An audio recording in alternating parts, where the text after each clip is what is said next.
লোকসভা ভোটের আগে শুভেন্দুর জেলায় আবারও বিজেপিতে ভাঙন ধরালো রাজ্যের শাসক দল তৃণমূল কংগ্রেস। পূর্ব মেদিনীপুর জেলার ভগবানপুর 2 নম্বর ইটাবেরিয়া অঞ্চল তৃণমূলের একটি সাংগঠনিক বৈঠক ছিল। ইটাবেরিয়া অঞ্চল তৃণমূল কার্যালয়ে অনুষ্ঠিত এই সাংগঠনিক বৈঠকে বিজেপি ছেড়ে তৃণমূলে যোগ দেন 3 বিজেপি নেতা। বিজেপি ছেড়ে তৃণমূলে যোগদান, কারা কারা যোগদান করলো? লক্ষ্মীকান্ত দাস, সৌমিত্র দে, ঝাড়েশ্বর গোল, এরা বিজেপির সক্রিয় কর্মী এবং নেতা ছিলেন। ইটাবেরিয়া গ্রাম পঞ্চায়েতের বিজেপির সংগঠনের বিজেপির সন্ত্রাস দমনপীড়ন নীতি এবং মাননীয় কেন্দ্রীয় সরকারের যারা ক্ষমতায় আছেন বিজেপি ভারতীয় জনতা পার্টি, তাদের পশ্চিমবাংলাকে মেরে ফেলার যে পেটে মারার যে চক্রান্ত, তাদের বিরুদ্ধে প্রতিবাদে আমাদের তৃণমূল কংগ্রেসের সঙ্গে আজকে আমাদের এই বৃহৎ পরিবারে মমতা বন্দ্যোপাধ্যায়ের সৈনিক হিসেবে মানুষের কাজ করার জন্য যুক্ত হলেন। আপনারা সকলে জানেন, ভারতীয় জনতা পার্টি বিমাতৃসুলভ আচরণ করে চলেছেন বাংলার 10.5 কোটি মানুষের সঙ্গে।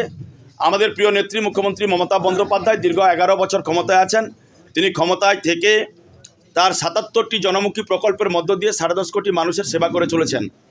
আমাদের ট্যাক্সের টাকায় কেন্দ্রীয় সরকার যে টাকাটা আমাদেরকে রিটার্ন দিতেন, সেই সমস্ত টাকা তারা সম্পূর্ণভাবে বন্ধ করে দিচ্ছেন। বাংলার মানুষকে আপনাদের পেটে মারার যে চেষ্টা করা হচ্ছে, তারই প্রতিবাদে কেবলমাত্র ইটাবেরিয়া অঞ্চল নয়, আগামী কয়েকদিনের মধ্যে আপনারা দেখতে পাবেন কাঁথি সাংগঠনিক জেলা জুড়ে হাজার হাজার বিজেপি কর্মী তৃণমূল কংগ্রেসে যোগদান করবে।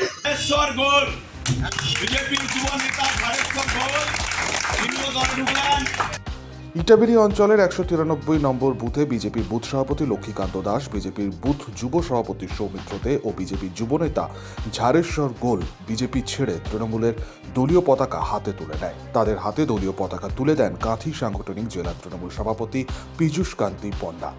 2024 লোকসভা ভোটের আগে ফের বিজেপিতে ভাঙন বেশ কিছুটা হলে পরেও ব্যাকফুটে গেরুয়া শিবির। কিভাবে সম্ভব হবে ড্যামেজ কন্ট্রোল, সেদিকেই তাকিয়ে এখন রাজনৈতিক মহল। মদন মাইতি, শক্তি নিউজ 24/7, পূর্ব মেদিনীপুর।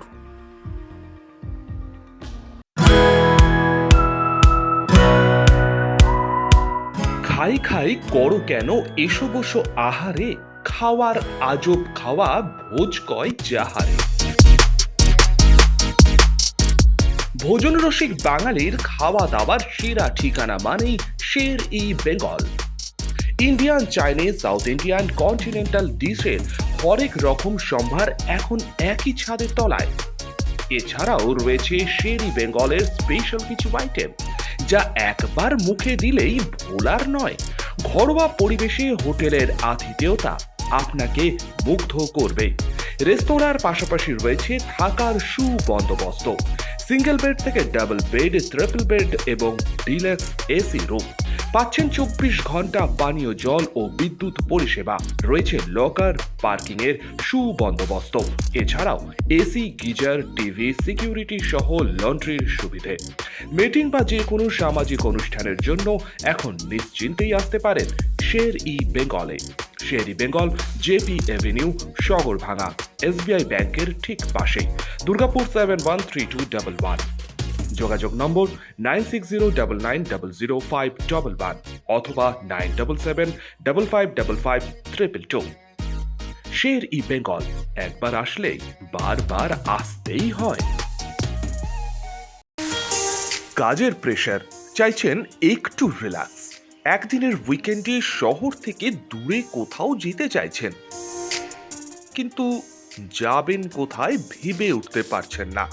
চলুন না ঘুরে আসি তারাপীঠ। আর তারাপীঠ মানেই মধু মমতা হোটেল অ্যান্ড রিসর্ট, যেখানে গেলে আপনার মাইন্ড একদম ফ্রেশ। তাজা অক্সিজেন সাথে গ্রাম্য পরিবেশ আপনাকে হাতছানি দেবে। AC deluxe room, swimming pool, gymnasium, indoor games আর সাথে আপনার পছন্দের মতন ডিশ। এছাড়াও যে কোনো সামাজিক অনুষ্ঠানে আজই বুক করতে পারেন মধু মমতা হোটেল অ্যান্ড রিসর্টের ব্যাংকুয়েট হল। রাত জাগা তারাদের সাথে, পরিবার বা বন্ধু বান্ধবের সাথে আপনিও সময় কাটাতে পারেন হোটেলের লনে। তাই ভুলবেন না, তারাপীঠ মানে hotel Madhu Mamata and resort. ঠিকানা hotel Madhu Mamata and resort, Tarapith. Tarapith road, Indian Oil petrol পাম্পের ঠিক বিপরীতেই, তারাপীঠ, বীরভূম। যোগাযোগ নম্বর 9775555599 অথবা 9002410083। বীরভূম মানেই তারাপীঠ, আর তারাপীঠ মানেই মধুমমতা হোটেল অ্যান্ড রিসর্ট।